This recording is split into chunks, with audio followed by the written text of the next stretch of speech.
Bonjour à tous. Aurore Berger est attendue à Dijon. La ministre de l'égalité entre les femmes et les hommes doit inaugurer le centre LGBT+, du Bourgogne-Franche-Comté.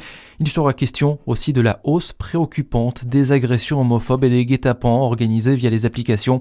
En Côte d'Or, le territoire est marqué par plusieurs agressions selon ce mode opératoire ces dernières semaines. Une charte d'engagement avec les plateformes de rencontres doit être signée. Autre déplacement, celui de la présidente de l'Assemblée nationale.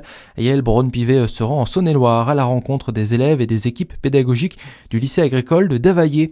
Dans un communiqué, elle évoque des lycées agricoles qui jouent un rôle central en formant une jeunesse engagée, porteuse d'une agriculture durable, innovante et ancrée localement. 12 points de suture pour une collégienne agressée à Lons-le-Saunier. Les faits ont eu lieu mardi dernier au collège Aristide Briand. Une élève de 4e a blessé sa camarade à coups de ciseaux au niveau de la tempe d'après le bien public. Pas d'inquiétude pour son état de santé, elle a reçu des soins et donc 12 points de suture. L'élève auteur des coups a été écarté de l'établissement et une plainte a été déposée par la famille de la victime.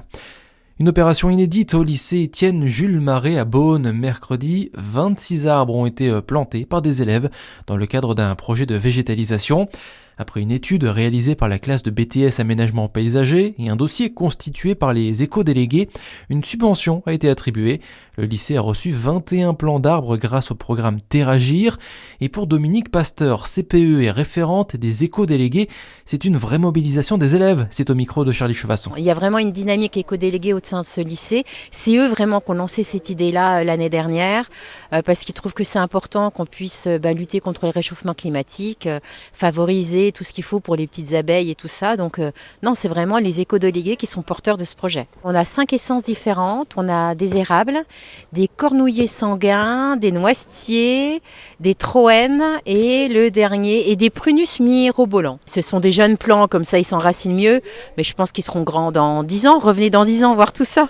Et ben voilà, le rendez-vous est pris.